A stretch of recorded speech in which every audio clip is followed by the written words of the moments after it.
È incredibile quanta tecnologia e anni di evoluzione ci siano in un semplice casco come questo, per cui oggi andremo a vedere come scegliere il nostro nuovo migliore amico per la stagione che sta iniziando.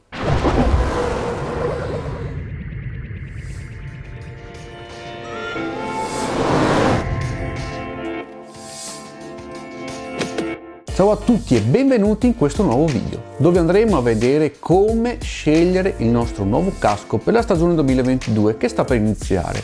O magari qualcuno di voi ha già iniziato, lo fatemelo sapere nei commenti. Ma oggi non parleremo solo di come andremo a fare la nostra scelta in maniera pratica, ma vedremo anche 5 accessori per mantenerlo sempre efficiente e vi consiglio di rimanere fino alla fine perché ci sarà una sorpresa per tutti voi. Il casco è forse il migliore amico del pilota, un po' come Olli con i palloni per intenderci, che ci protegge da tutto quello che avviene fuori e ci accompagna in tutte le nostre uscite in pista. Per cui capirete che è importante fare una scelta consapevole, che non sia legata solo da fattori come il prezzo o l'estetica, ma a ben precisi criteri di scelta, perché sulla nostra sicurezza non si può assolutamente risparmiare. Uno di questi criteri è sicuramente l'omologa, che è tutta quella serie di test che vanno a certificare che il casco rispetti determinati requisiti, garantendo la sicurezza del cliente finale. Una delle principali è quella Schnell, che prende il nome da William Pitt Schnell, pilota amatore d'auto tragicamente scomparso nel 1956, dove, vista la dinamica dell'incidente, in pratica l'auto si capottò, il suo casco si rivelò inadeguato. La fondazione che porta il suo nome è sempre stata neutrale nei confronti dei costruttori, per garantire sempre la sicurezza di chiunque si sieda al volante di un'auto o alla guida di una motocicletta. E vi stupirete di quante differenze ci siano tra un casco da kart e uno da moto, per cui se volete prossimamente un video dedicato fatemelo sapere nei commenti. Altra omologa importante è quella FIA, che ha criteri ancora più alti rispetto a quella Schnell, come per esempio l'interno ignifugo del casco. Infine c'è un'omologa dedicata ai bambini e ai ragazzi sotto i 16 anni, la famosa CMR, che si concentra su fattori molto più specifici rispetto alla Schnell, come per esempio il peso del casco stesso. Altro fattore importante è il materiale con cui viene realizzato il casco, che va ad influire sia sul grado di sicurezza che ovviamente il prezzo. È scontato che un casco in fibra di vetro costi di meno rispetto ad uno in carbonio, come è anche vero che quest'ultimo pesi di meno rispetto al primo. Altra cosa da tenere in considerazione sono per esempio un buon sistema di ventilazione,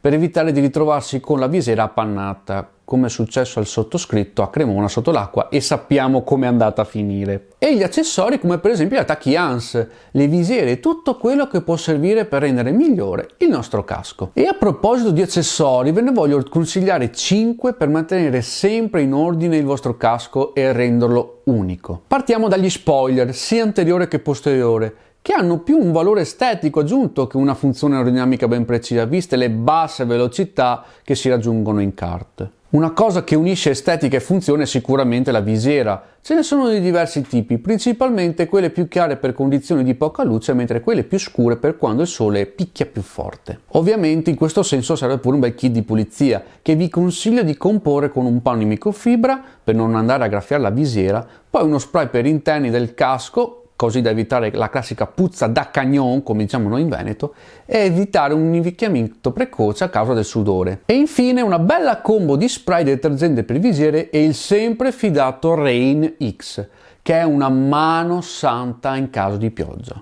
Per non parlare dei tear-off, le classiche pellicole da mettere sulla visiera per proteggerla dai detriti che ci vengono sparati dal kart davanti. Infine il quinto e ultimo accessorio che vi consiglio è questo, un banalissimo supporto per action camera da mento per delle riprese POV che sbancheranno su Instagram, per cui seguitemi anche lì. Ma finalmente arriviamo alla ciccia, ovvero come scegliere il nostro nuovo casco. Iniziamo con la verifica dell'omologa, che deve essere la più recente possibile per evitare di buttare via soldi inutilmente. Per quanto riguarda le omologhe Schnell, quelle in corso di validità sono la SA 2010, la SAH 2010 e la SA 2015, che andranno in scadenza il 31/12/2023. Quella più recente invece è la SA 2020, entrata in vigore 2 anni fa e la cui data di scadenza non è stata fissata nei prossimi 5 anni. Per cui il mio consiglio è quello di andare ad acquistare un casco con questa omologa per avere un prodotto che non andrà cambiato nel breve periodo. Come ben saprete, io dalla scorsa stagione ho questo, il mio Zampelmet RZ35. Come vedete ha un'omologa SA 2015, ma nel listino Zamp ci sono già caschi che sono certificati con quella più recente. Se volete saperne di più sui modelli realizzati con l'ultima omologa, vi lascio il link in descrizione con anche il mio codice sconto VADO10 per avere il 10% di sconto su tutti gli acquisti. Arriviamo infine al scegliere la taglia giusta per noi. E devo ammettere che quando ho scoperto questo metodo mi sono detto, così facile? Semplicemente prendete un metro da sarta, giratelo attorno alla fronte tenendovi 1 centimetro sopra le sopracciglia. Una volta presa la misura si va a verificare sulla tabella del produttore del casco con la relativa taglia e il gioco è fatto. Io per esempio ho una M e il mio casco mi calza alla perfezione, anzi fatemi sapere che taglia di casco portate qui nei commenti che sono curioso. Bene, per questo video è tutto, spero vi sia stato utile e noi ci vediamo al prossimo video. Bye bye!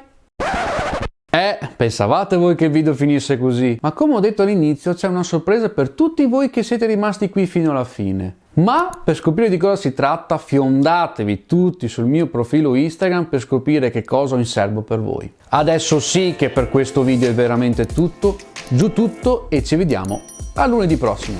Bye bye!